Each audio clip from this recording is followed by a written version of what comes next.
La parole est à Fanny Carré-Comte pour le groupe SRC pour 5 minutes.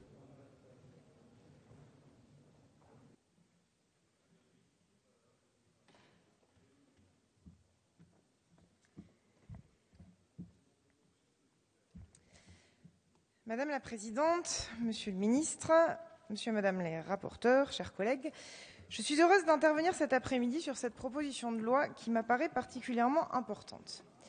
Je tiens d'abord à mon tour à saluer le travail de nos collègues sénateurs, puis des 2 commissions saisies à l'Assemblée, qui ont modifié et complété ce texte, notamment en commission à l'Assemblée, en choisissant de ne pas étendre les prérogatives des CHSCT en matière de gestion des alertes, ce qui ne me semblait pas en effet pertinent pour les raisons déjà évoquées ce matin par notre rapporteur et que je soutiens.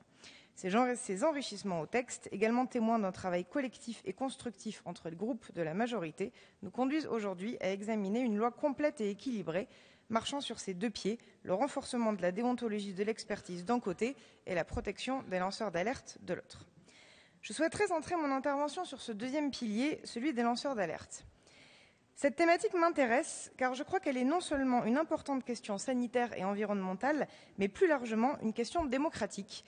Et il me semble qu'en ces temps où la confiance de nos concitoyens en un certain nombre d'institutions peut être ébranlée, les problématiques démocratiques au sens large, les questions de participation des citoyens, doivent être plus que jamais au cœur de nos réflexions et de nos actions. Cela a été dit par un certain nombre de mes collègues, mais combien de problèmes sanitaires, du Mediator au bisphénol A, auraient-ils pu être évités si les lanceurs d'alerte avaient été entendus ? Je voulais moi aussi, mais Gérard Bapt l'a fait avant moi, mais puisque nous sommes aussi ici pour rendre hommage, citer le cas bien connu d'André Cicolella, président du réseau Environnement Santé, aujourd'hui chercheur à l'INERIS, licencié pour insubordination suite à ses recherches sur les risques liés aux éthers de glycol qui seront ensuite classés toxiques. Et demain, combien de problèmes nous seront-ils encore révélés, comme ont commencé par exemple à le faire les associations mobilisées sur les dangers des ondes électromagnétiques? Vous voyez que je fais une habile transition avec la suite de l'ordre du jour de notre journée. Il était donc indispensable d'agir pour donner aux lanceurs d'alerte une reconnaissance et un encadrement de leur rôle. Car en effet, malgré cette utilité avérée des lanceurs d'alerte, la France, contrairement à d'autres pays comme le Royaume-Uni et les États-Unis, où les lanceurs d'alerte sont joliment dénommés les whistleblowers, les souffleurs, la France donc n'a jusqu'à ce jour pas mis en place de dispositif pour protéger juridiquement toutes ces personnes qui peuvent subir, comme on l'a vu, d'importantes discriminations et connaître des freins à leur carrière professionnelle suite à ces actes d'alerte. La crainte de représailles, les pressions des employeurs, la vulnérabilité des individus face à des intérêts souvent puissants sont autant d'éléments qui peuvent conduire certains citoyens à se taire. Qui peut donc légitimement aujourd'hui soutenir qu'une protection des lanceurs d'alerte ne serait pas une urgente nécessité ? Comme je le disais tout à l'heure, cette proposition de loi m'apparaît donc importante car elle nous invite à un changement de paradigme sur l'expertise. Il ne s'agit pas ici d'opposer la société civile aux experts scientifiques, mais il s'agit de sortir d'une vision exclusive de l'expertise en considérant au contraire que celle-ci peut se constituer de manière collective à travers les contributions qu'apportent citoyens, salariés, militants associatifs, ceux qui s'engagent de manière désintéressée pour la défense de l'intérêt général et qui sont autant d'importants contre-pouvoirs. Je reviens sur cette notion de contre-pouvoir.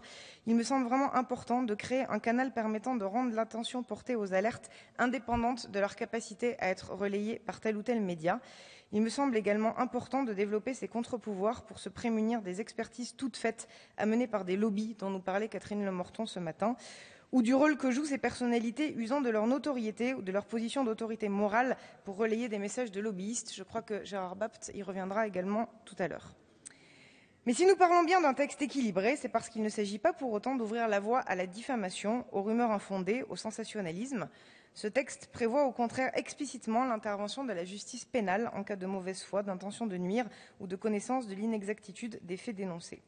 De plus, en sécurisant la phase de lancement des alertes, en assurant un suivi, un meilleur traitement et un retour sur l'analyse des alertes, on contribue à mettre de l'ordre dans une société de la surinformation, tout en ne passant pas à côté de signaux essentiels pour notre avenir collectif.